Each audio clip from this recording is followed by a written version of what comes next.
Allez, bonjour à tous, j'espère que vous allez bien. Aujourd'hui, on fera une update du marché, on parlera de cette baisse, que ça soit sur le BTC, également sur les altcoins. Qu'est-ce que j'en pense, tout simplement, et qu'est-ce qu'on peut en retirer, parce que dans ce genre de baisse, il y a toujours pas mal de choses à en retirer. Donc voilà, on fera tout simplement une update là-dessus. Avant de commencer la vidéo, je tiens à rappeler, vous avez jusqu'à dimanche pour profiter des moins 50% sur mon programme Devenir Trader. Donc si vous voulez développer une stratégie propre à vous, d'accord, maîtriser l'analyse technique, être 100% autonome et avoir un plan de trading que vous avez créé, que vous améliorez et qui vous donne de très bons résultats, et ben c'est le genre de programme qui vous permettra de tout simplement bien commencer votre année 2024. Alors sur le BTC, on a eu, je vois que ça panique beaucoup rapidement, on a eu une baisse moins 10%, actuellement moins 4%, c'est quelque chose de classique. Et c'est là où je dis, il y a beaucoup de choses à en tirer quand on a ce genre de baisse, et je le vois sur le groupe Discord, comment ça panique, je le vois sur Twitter, comment ça panique également. Il y a des tensions qui montent, alors que c'est que un moins 10%. Il n'est même pas en clôture, on est sur un moins 5% actuellement. Si ça vous fait paniquer, vous n'êtes pas prêt pour un bull market. Je vous le dis clairement, le bull market va clairement vous massacrer, parce que c'est plus dur que ça. Et les gens pensent qu'un bull market, c'est simple à gérer, ça y est, les gens ils ont pris un moins 72%, ils isolent depuis les 60 000 $, 40 000 $, ils disent, un bull market c'est simple. Non, un bull market est plus dur à gérer qu'un bear market. Mais ça, pour ceux qui l'ont vécu, vous êtes d'accord, vous êtes sûrement d'accord avec moi, et pour ceux qui ne l'ont pas vécu, vous le verrez lors du prochain cycle. Là, vous dites sûrement, non, il me dit des conneries, n'importe quoi, si j'ai enduré un moins 70%, je peux gérer un bull market. Ça n'a rien à voir, et je vous le dis, c'est plus compliqué. Maintenant, posez-vous la question de comment vous avez réagi aujourd'hui, d'accord? Et comment vous étiez hier. Déjà, les personnes qui sont ici en mode investissement spot sur du long terme, ce genre de chute, ça ne vous affecte même pas. Dézoomez votre chart, mettez-vous en weekly, d'accord? Et observez. Est-ce que ça, il y a raison de paniquer? Est-ce que ça remet tout en cause le potentiel du BTC? Parce que quand je vois certains qui parlent, j'ai l'impression c'est la fin. C'est la fin, le BTC, on dirait qu'il avait atteint les 15 000 $. Quand vous êtes investisseur spot, sur du long terme, quand je parle sur du long terme, c'est du BTC, des Ethers, des cryptos, vous allez garder des mois, voire des années, donc voire un cycle entier, c'est-à-dire que potentiellement, ça fait déjà un an que vous détenez du BTC si vous êtes placé dans ce range-là, ok? Techniquement, quand vous êtes investisseur comme ça à long terme, votre zone d'invalidation, en tout cas celle-là pour moi qui suis rentré ici, ma zone d'invalidation, elle est vers les 0 $. Et ça va être plutôt une invalidation de temps, une invalidation temporelle, où je vais me dire, voilà, si BTC dans 5 ans, il n'y a pas un nouveau cycle et tout, je me poserai des questions. Mais la plupart des investisseurs ont un stop loss au niveau des 0 $. Est-ce que vous devez vous mettre en 1 heure et paniquer suite à ce genre de baisse? Absolument pas. Dézoomez vos charts, mettez-vous en weekly, ok? Et observez. Est-ce que là, il y a de quoi paniquer? Non. Est-ce que sur Ether, il y a de quoi paniquer? Non plus. D'accord? On est sur une correction, on est sur une baisse saine, tout simplement. D'accord? Alors maintenant, il y en a qui vont dire, pourquoi ça a baissé? Pourquoi ça a baissé? La plupart des gens cherchent toujours une raison. Déjà, une raison après, ça sert à quoi? Ça sert à quoi de savoir, là, qu'est-ce qui a baissé? Moi, j'ai vu comme quoi qu'il y avait des news où l'ETF serait refusé par la SEC. Voilà, c'est ce que j'ai vu.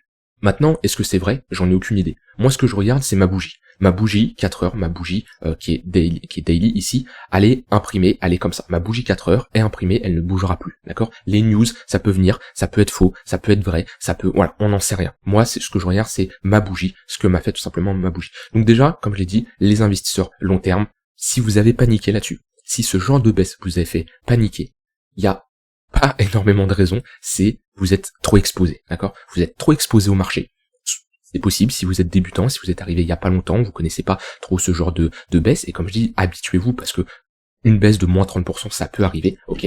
On le voit ici, si je prends ce plus haut, le plus bas, on a un moins 30%, pourtant on est bien dans une dynamique haussière. Là, quand vous regardez, vous dites, ouais, mais c'est rien, parce qu'après, on a fait un x2, mais si je me mets en mode replay quand on est ici, vous savez pas au courant qu'on va faire un x2, d'accord? C'est ça, la différence. Donc, c'est que vous êtes trop exposé. Si là, vraiment, sur votre bague long terme, votre bague spot, je parle même pas de levier, je parle vraiment juste du spot, si actuellement vous avez paniqué après un moins 10%, c'est tout simplement que vous êtes beaucoup trop exposé.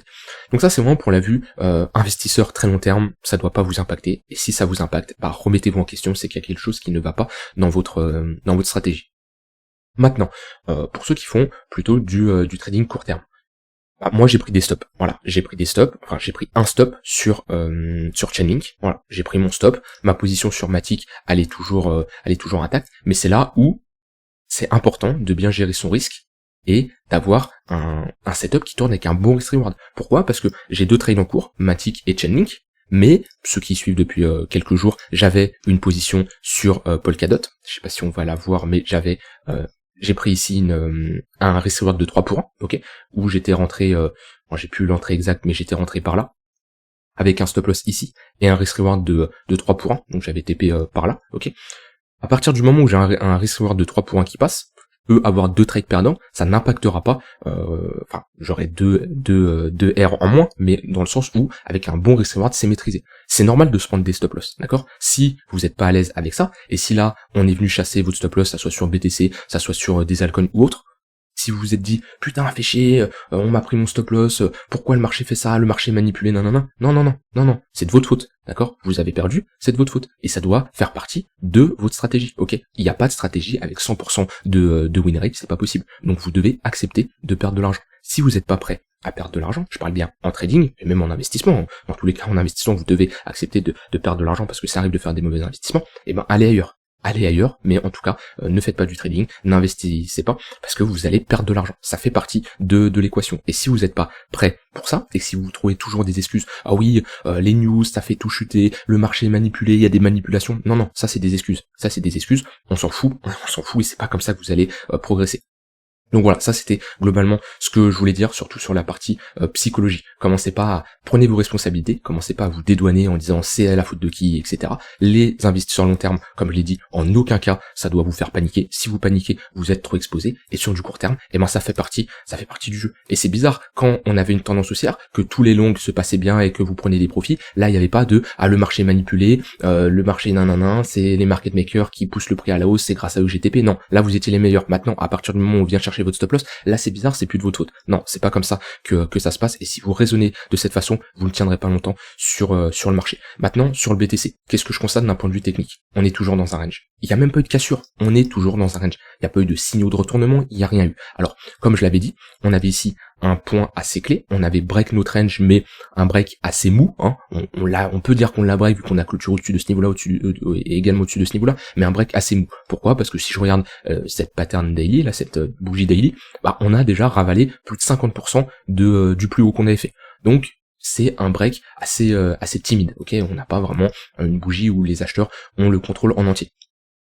Et surtout, ce qu'on veut voir quand en général on casse, c'est une continuation. Là on commence à faire une pattern de retournement, ok? Structure de M, ça nous indique globalement que ici, on a dans cette zone-là, en tout cas, l'offre qui est supérieure à la demande. On break, et en général, qu'est-ce qu'on fait quand on vient réintégrer un range? La première chose, c'est de liquider le premier creux, hein, ces creux-là, les premiers creux majeurs, chose qu'on a fait. Mais actuellement, on est toujours dans un range, on est toujours bloqué entre deux extrémités, ok?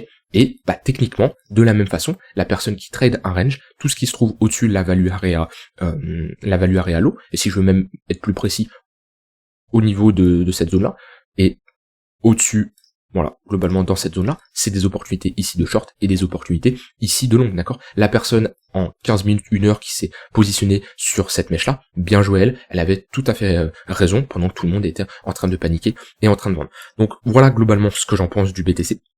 Maintenant, le fait de dire oui, le TF spot va être accepté, va être refusé, j'en ai aucune idée, je peux pas prévoir l'avenir. Pour moi, il y a plus de chances qu'il soit accepté. S'il est accepté, je vous avais évoqué pour moi le scénario le plus probable. Ce qui est sûr, par contre, c'est s'il est refusé, il y aura de grandes chances qu'on ravale toute cette partie de notre hausse pour revenir chercher les 31 000 $.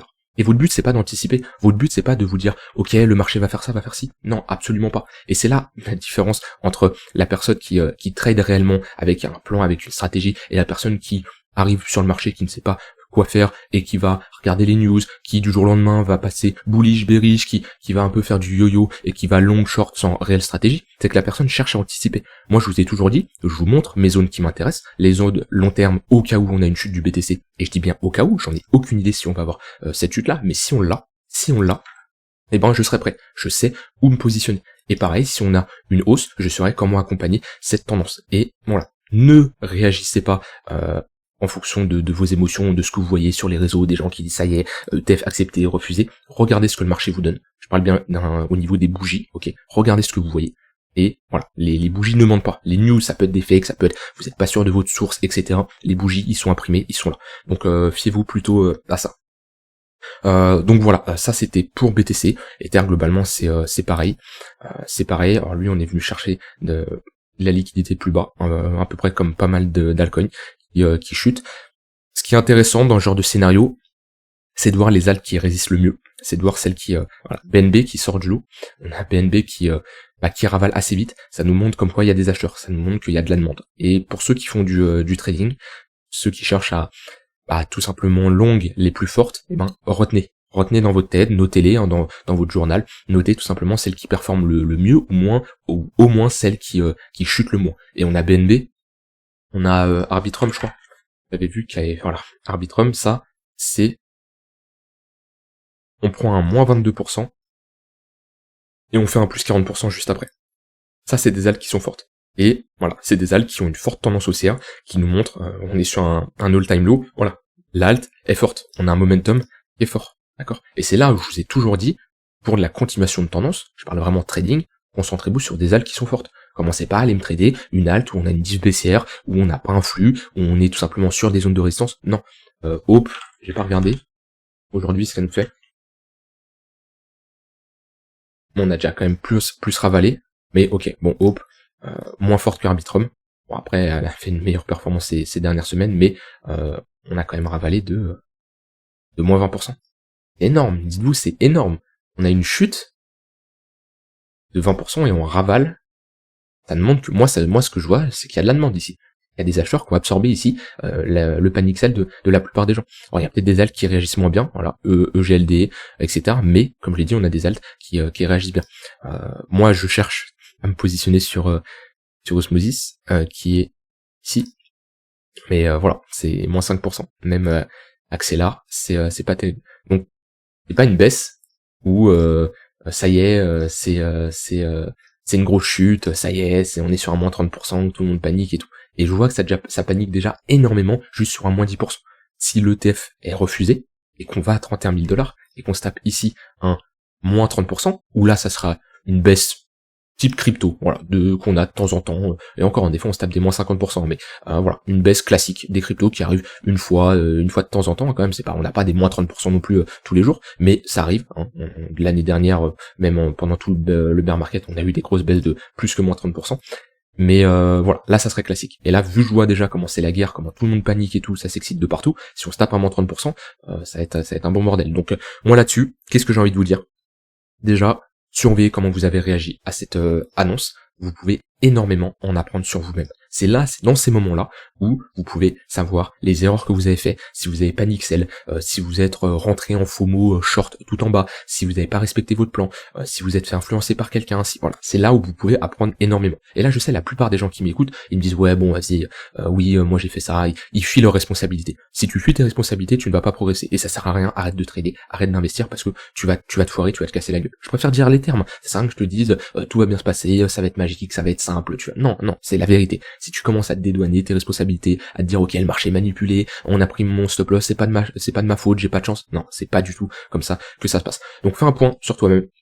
Fais une analyse sur toi, sur c'était quoi tes réactions, qu'est-ce que t'as fait, quelles sont les actions que t'as pris. Peut-être t'as rien fait, et peut-être que c'était pas dans ton plan de rentrer en position, peut-être que t'as pas pris de stop loss, pas de souci. Mais le but c'est de faire une analyse de toi-même. Et quand on a ce genre de baisse assez forte et assez soudaine, c'est là où on peut prendre du recul sur soi. Voilà, j'ai pas grand chose à ajouter de plus. Pour moi, ici, le BTC, on est tout simplement dans un range, on attend l'annonce de l'ETF spot, et on voit quand même le marché assez sensible, parce que juste des news, on peut pas savoir si c'est des fakes, mais c'est des a priori que l'ETF spot serait refusé parce que la SEC serait pas trop d'accord pour, voilà. Et c'est même pas refusé, c'est repoussé. Voilà, c'est parce que janvier c'est trop tôt, il manque certains points, de ce que j'ai compris, bon, voilà.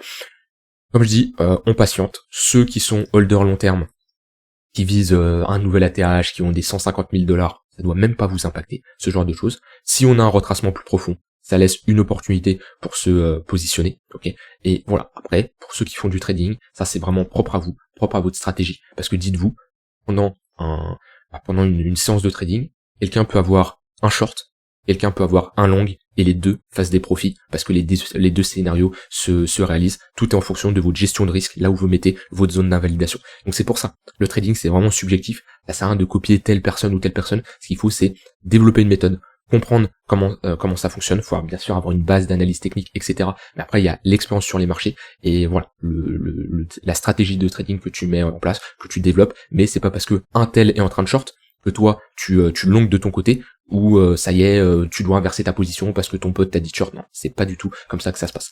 Voilà, donc c'était plutôt une vidéo d'un point de vue psychologie. Pour moi c'était plus important que de vous dire oui le marché fait ça. Voilà, vous avez vu le marché ce qu'il vous a fait. Maintenant à vous de prendre des décisions ou pas en fonction de ce qui s'est passé, mais le plus important, faites un bilan sur vous-même. Si vous voulez aller plus loin, vous avez jusqu'à dimanche pour profiter des moins 50% sur mon programme, qui est très complet, où on part sur 23 heures de vidéos, où vous verrez globalement comment être bien autonome en analyse technique, vous verrez mes setups que j'utilise, vous verrez comment créer votre propre setup à vous, développer votre stratégie, avoir un bon money management, il y a toute une partie sur la psychologie, il y a un accompagnement sur le groupe privé, où vous pouvez également y aller maintenant sur le Discord et discuter avec les membres qui ont été formés, qui ont suivi la formation, et si vous avez des questions, n'hésitez pas, en tout cas le lien est en description. Je vous souhaite une très bonne fin de journée, et on se retrouve demain pour une prochaine vidéo, bye bye.